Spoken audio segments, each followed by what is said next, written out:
E o Tá No Ar Campinas com muita chuva. Confere nas imagens aí, mais uma vez, mais um dia, mais uma tarde e noite de estragos. Roda a imagem. A gente começa mostrando cenas impressionantes para você.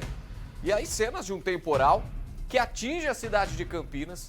Atingiu na terça, na quarta, atingiu ontem e foram mais de 100 milímetros de chuvas.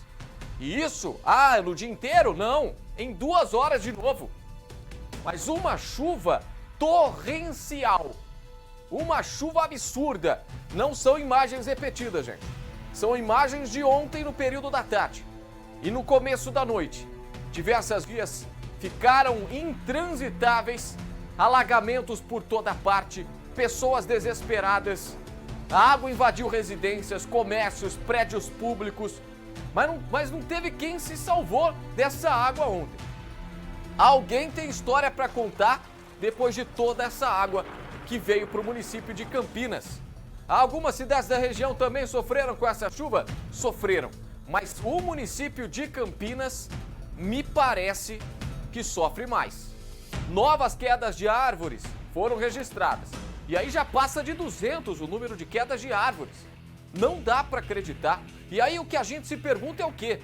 O que está acontecendo com principalmente a cidade de Campinas? Por que esse nível absurdo de água para o município de Campinas? Será que o interior paulista, em específico a região metropolitana de Campinas, está sendo castigada pelas águas por algum motivo meteorológico? Será? São algumas perguntas que nós nos fazemos, que você aí em casa faz. Vem pra gente porque nós temos informações sobre isso, inclusive. Trouxemos um especialista do CEPAGRE da Unicamp para conversar ao vivo com a Ana Paula Rosa, que está abrindo agora o Tá No Ar Campinas desta sexta-feira. Ótimo final de semana para você, campineiro, em especial que o seu final de semana seja diferente do que foi durante toda a semana. Ana Paula Rosa, ótima tarde de sexta-feira para você. Ótima tarde para você, Júlio, para todos que acompanham o Tá No Ar Campinas. Nós viemos conversar com um especialista para entender em relação a essas fortes chuvas e cenas que chamaram muito a atenção, né? Cenas amedrontadoras, né, Júlio? Nós estamos ao lado do Bruno Baini, ele é meteorologista do CEPAGRE e tem mais informações em relação a isso. Bruno, conta pra gente o que formou toda essa chuva e, principalmente, pode voltar a acontecer esse fenômeno? Boa tarde. Olá, boa tarde a todos. Então, essa semana a gente teve uma combinação de fatores que proporcionaram essa sequência de dias muito chuvosos e com tempestades severas que atuaram na região. Resumidamente, a gente vem tendo uma boa entrada de umidade em baixos níveis e mecanismos que favorecem o transporte vertical dessa umidade para toda a troposfera, então formando nuvens profundas e carregadas com grande teor de água. Isso que aconteceu ontem também, além desses fatores, a gente tinha escoamento do ar em diferentes níveis que favoreceu essa convergência de umidade e essa chuva tão volumosa. Foi impressionante ali que no pluviômetro do CEMADEM, em Jardim das Bandeiras, a gente teve acumulados ali taxas de chuva em torno de 35 milímetros em apenas 10 minutos, o que é algo impressionante de fato. E para os próximos dias a gente segue tendo previsão de chuva e de tempestades, né? Hoje, agora, por volta das 3 da tarde, a gente já teve chuva muito pesada ali em Barão Geraldo, apesar de que nas outras regiões da cidade não houve chuva. Ainda pode ocorrer chuva pesada no dia de hoje e para os próximos dias também temos chances de chuvas volumosas e principalmente associadas aí a rajadas de vento, a trovoadas, e não se descarta também a precipitação de granizo, especialmente no domingo. Os modelos de previsão numérica do tempo, eles vêm indicando volumes muito elevados no começo da próxima semana, especialmente entre segunda e terça-feira. Para o final de semana, os indicativos não são de volumes tão expressivos, mas ainda assim é necessário manter a atenção, porque não é raro, especialmente nesses últimos dias, a gente ter volumes muito acima daquilo que os modelos vêm estimando. Então requer atenção, qualquer tempestade ela pode trazer ameaças e acarretar transtornos. E são chuvas localizadas, Bruno? Na maioria dos casos, nessa semana, a gente teve chuvas, sim, localmente fortes. Ontem a gente teve volumes muito expressivos em boa parte da cidade, pegando ali a norte, desde da região da rodovia Dom Pedro até lá a região do aeroporto. Todos os pluviômetros compreendidos nessa área registraram acima de 60 milímetros. E a gente teve, né, esse de Jardim das Bandeiras que foi superior a 120 milímetros. Mas em geral a gente vem tendo ocorrências de chuva localmente forte, né? Então chove muito forte em um bairro, uma porção da cidade, e nas outras chove menos ou talvez até nem chova. E é possível monitorar fenômenos como este, emitir alertas?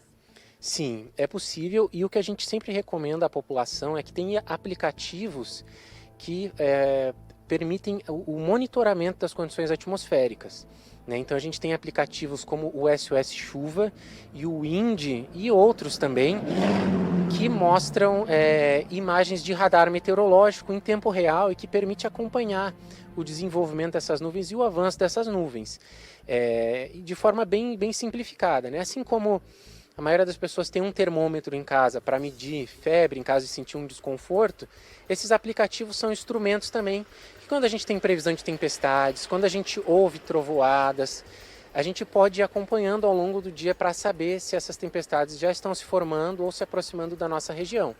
Como se explica essas mudanças repentinas, né? Porque isso chama atenção. Uma hora está sol, como a gente estava conversando agora, em Barão Geraldo choveu muito e aqui em outra área da cidade está sol, né? Como se explica essa mudança tão repentina? Esses sistemas a gente chama de sistemas convectivos, e a convecção ela ocorre de forma muito intensa. Se a gente olhar essas nuvens de convecção se formando pela imagem de satélite, de fato parece uma panela de água fervendo, as nuvens elas borbulham. Então, questão de 20, 30 minutos a gente já tem uma nuvem que se formou do nada e que já está pronta para ocasionar transtornos. Então, por isso que é importante manter acompanhando, se manter atento. Essas formações são muito rápidas e, em muitos casos, são violentas. E é possível que a população tenha acesso a esta previsão do tempo por sites? Qual é o canal de comunicação, principalmente com o CEPAGRE, né, que emite esses boletins diários? Exatamente. Então a gente emite atualizações de segunda a sexta-feira, todas as manhãs. A gente tem a atualização da previsão para 72 horas, em que a gente identifica se a gente tem condições favoráveis para o desenvolvimento dessas tempestades, né, e procura interpretar o que é possível ocorrer de transtornos. Além disso, ocasionalmente a gente tem também atualizações na página do Facebook, no CEPAGRE, para indicar, né, quando que essas tempestades estão começando a se formar. E também esses aplicativos que são muito úteis para a população, né, em todos os horários. Até porque essas tempestades elas ocasionam alagamentos, Avenida Princesa do Oeste, falamos também do campus do Taquaral, do Parque Taquaral ali também, né, do Parque Portugal. Conta pra gente, né, como que funciona essa situação, esse monitoramento, porque os alagamentos eles são intrinsecamente ligados a essa previsão, né? Exatamente, então a gente tem, quando a gente fala de chuvas, a gente tem não só os acumulados de chuva, como também a intensidade de chuva. E geralmente a intensidade de chuva, né, se a chuva está forte, fraca, a quantidade de milímetros em um intervalo de tempo que precipita, é o que está mais associado à questão dos alagamentos. A gente, né, em regiões urbanizadas, a gente tem o solo impermeabilizado, muitas vezes o sistema de drenagem está entupido, né, ou ocorre algum problema, e mesmo eventos de uma magnitude atípica, muito rara ou às vezes até inédita, ocorrem e que fazem com que o sistema de drenagem não dê conta de absorver essa quantidade toda de água. Então é importante a população saber, né, as áreas vulneráveis, as áreas na sua região onde trabalha, onde mora, e também principalmente no trajeto mais habitual que costuma fazer, para evitar, né, passar por alagamentos. A gente sempre recomenda que as pessoas evitem cruzar alagamentos, evitem cruzar enxurradas. A gente nunca sabe, né, pode ter um buraco ali embaixo. A força da água às vezes pode surpreender no caso de enxurradas e pode acarretar transtornos. A gente viu aí, né, múltiplas ocasiões de pessoas, carros empurrados, motos, pessoas derrubadas e arrastadas, né? Então é importante se manter atento, inclusive até pela questão de automóveis, né? Eventual acionamento de seguro caso a pessoa tente atravessar uma área de alagamento e perca o seu carro, ela tende a ter o seguro negado, né? Então, até por essas questões é importante evitar se expor a esse tipo de risco. Uma informação que me chamou a atenção foi em relação à chuva de granizo que está aí na escala de vocês, né? Pode acontecer uma chuva de granizo no domingo. Fala mais em relação a isso, onde, né, que pode acontecer esse fenômeno?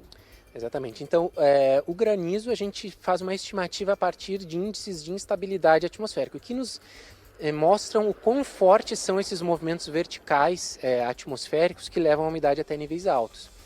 Toda nuvem de tempestade ela tem partículas de gelo no seu interior, mas nem sempre a gente tem ventos verticais fortes o suficiente para manter e para proporcionar o crescimento dessas partículas de gelo e o granizo.